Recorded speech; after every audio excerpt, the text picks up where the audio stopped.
the most when they say the courage to lead or really to stand up for your values. But he named two other types of courage that really resonated with me. And the first one of those was social courage. Remember, this was written in 1974, but I think in the recent years, Brené Brown's been talking a lot about social courage, and that's the courage to be vulnerable and connect with other people, really wear your heart on your sleeve. And then the fourth one is creative courage, and I love that one so much because I feel like an artist, but I think there's an art to bringing ourselves to our lives and leadership authentically, and the idea of creating community or creating new ideas and new possibilities. So that's what I started looking for when I was writing the book, is what kinds of courage actually show up in people's lives. And what did you find in that process, Shelly? Well, I really noticed that courage shows up all the time. There's not some sequential way that you have to do one before you do the other. That courage is a shorthand for courage, or the root word is core, French or Latin, from about the heart. So it's when we lead from the heart or live from the heart or tap into who we are deep down in our heart, it seems like courage shows up. And courage is something we can cultivate, which was a surprise. And I learned that we have to cultivate trust to come up with courage. Wow, it sounds like quite a learning journey for you.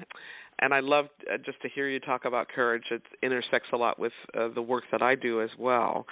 So can you talk to us a little bit about, you mentioned practices in the book, and for some of our listeners, they may have a little faint glimmer of what you're talking about, but can you say more about some of the practices and how they might relate to building up your courage?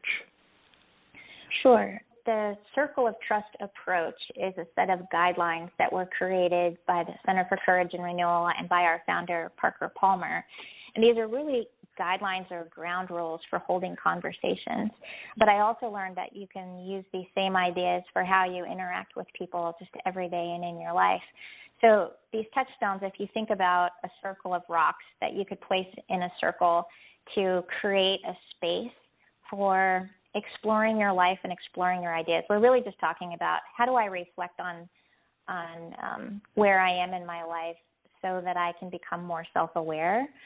And when we do that with other people, when we're practicing with other people who are abiding by the same ground rules, we create the safe space where we know we're not going to be judged, where we're really there just to support each other's growth.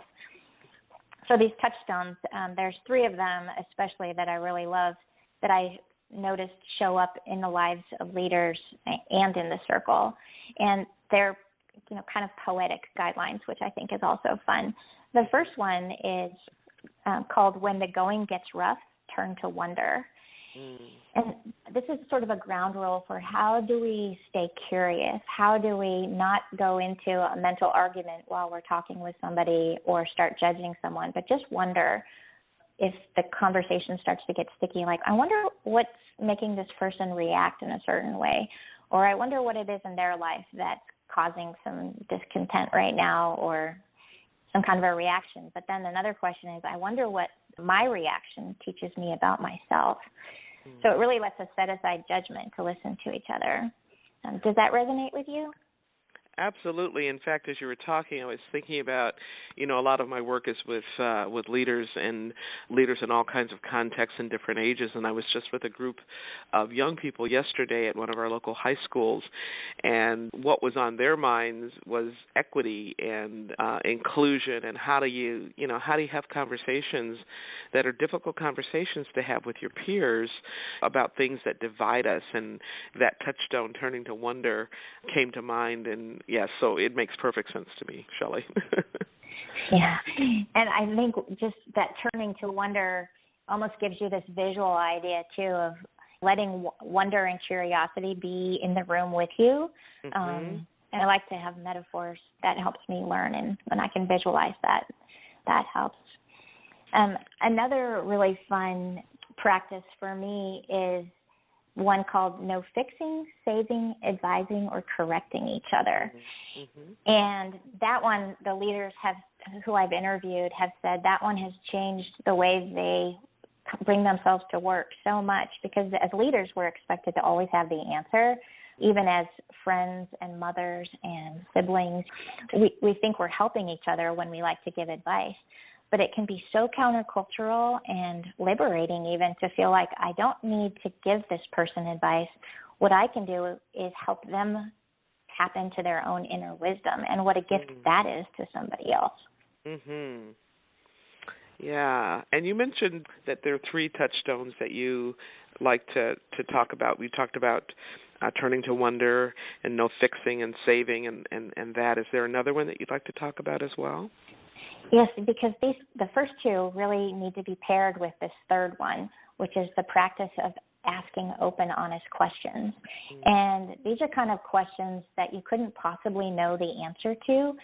They're questions that help, again, tap into a person's inner knowing. We're helping somebody else tap into their inner resources. So what's a question that I could ask you that would generate more reflection and insight? So that's a way, it sounds like, of also paying attention and listening. I find in my own work as a coach and as a consultant that people are really busy. Instead of listening to you, they are busy thinking about what their response is going to be. And so when they answer a question, it may not even be the question you asked. So that asking open, honest questions, I think, just for me, it helps people just stay grounded and present and listen more closely and deeply. Exactly. And I think being present is, well, it's another touchstone as well. Be present as fully as possible. And when we can do that and recognize that we're all here with the rest of our life going on in the background, but when we can bring ourselves to that other conversation just fully in the moment, it takes practice, but it also creates more space for that deep kind of listening. Yeah, thank you. So I'm going to ask you a question about your writing process. You talked about being a writer. You talked about the joy of writing. I can hear that in your voice as you talk about your book and being an artist. Can you just tell us a little bit, Shelly, about your process in creating the book, and also talk a little bit about your journey with the book thus far? Well, I do love writing books, and I think it's just part of who I am. I can remember writing books and illustrating my own books in 2nd grade. So I think writing books is just part of how I process life, process questions. Part of the process of this one was another favorite thing that I get to do is talking with other people, and I interviewed over 120 people for this book. Oh my. And so, my background is in journalism, and so asking questions to get to the story beneath it is something I really love to do. And then I love to weave together then the big ideas that go with the stories. An important part of my writing practice, though, is not just the interviewing, but it's writing by hand, doing my first drafts with a pen and paper in my journal, which I guess for me it feels like I'm tapping into another part of my brain, but I also feel like I'm having a conversation with myself that I can explore. I call them my case study days. In the midst of writing the book, I had my day job, so I was asking myself on especially hard days, okay, what of these ideas that I'm writing about could I apply at work in this moment, as a way to test whether they really held water. And I was pleased to find that they did. Wow, that's amazing that you interviewed so many people. Can you tell us a little bit about the 120 and like what were the big themes that drew you to these particular individuals? What were you looking for? Well, for this book, I was trying to hone in on how people are working in organizations or working in community to change not just their personal life, but the way that they work with other people, and if that shifts the way that their organizations can serve their purpose or their mission. And so I started by talking to a lot of courage and renewal facilitators, many of whom are in the business world, and asking them also to connect me with people who had been through courage and renewal retreats. And I was looking for people who had been through more than one program to see if there was a shift over time in how deeply these practices showed up in people's lives. And a group down in California called the Courage to Lead for Nonprofit Leaders. I was able to travel there and saw and interviewed about 9 leaders plus a group, and they have this cumulative community where they've gone through retreats and then become part of an ongoing community. And I really saw the span of courage that can happen over time. I mean, some of them had been practicing for 10 years, but that sense of going from physical courage to collaborating together seemed to show up.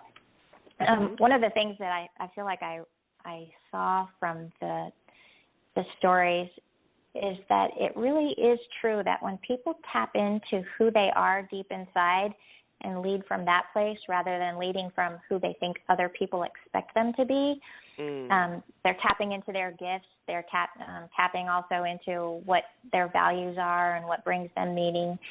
That there's something that seems like it clicks into place, and suddenly their organization seems to take off in a stronger way as well.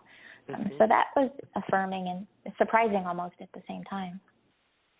Wow. As I listen to you talk, you're making more transparent, if you will, the kind of work that I do and love to do. And I don't think about it in the same language necessarily, but it's just fascinating to hear you talk about this. And I want to just ask you another question. You've used the term Center for Courage and Renewal several times. That's obviously a place where you work. Could you tell our listeners what that means so that they get a little bit more robust idea of what that center does and what the word Center for Courage and Renewal actually mean for you? Sure. Well, we are both a small nonprofit organization, a 501c3.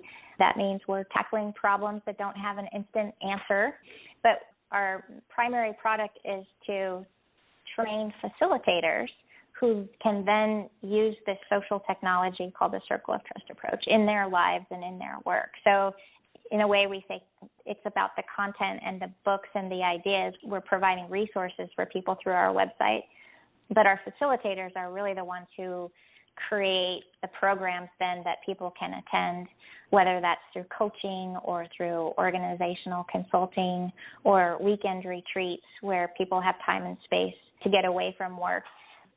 The idea of Courage and Renewal, though, is also, we would say, a social movement because it's about social justice ideas. It's about renewal not only of your own energy and commitment and passion for the work that you do, but that when people tap into that, there seems to be a renewal of energy and a renewal of the organizations and institutions they work in. So we sort of measure courage on this spectrum of renewal from the personal to the collective. Does that make sense? It's one of the hardest things to describe. Yeah, it is, and thank you for saying that. I was actually thinking about the spectrum of individual to collective work, and that the work begins perhaps with the individual in terms of the courage work, but how that can spread within the practice as well as how you take it out and apply it in the organizations, communities, whatever arena of practice you happen to be involved in. So it makes very good sense to me. Thank you. Sure. So I'm going to go back to a question that I asked you before. I kind of knitted two questions together, but I would like to hear a little bit more about this one, and that is the building up of courage. We talk a lot about courageousness in our culture, and braveness and boldness and daring and all of that, but a lot of people, I'm going to say, they kind of back away from that.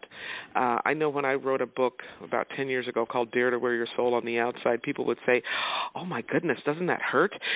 And what I would say to them is the alternative hurts a whole lot more when you don't step up and when you keep your voice tamped down. And so can you talk to us a little bit more, Shelly, about what does it take to build up your courage, especially in today's world? Well, I love that you said voice just now, because I think another thing I learned in this book is this, the concept of voice and agency feels like code word for courage.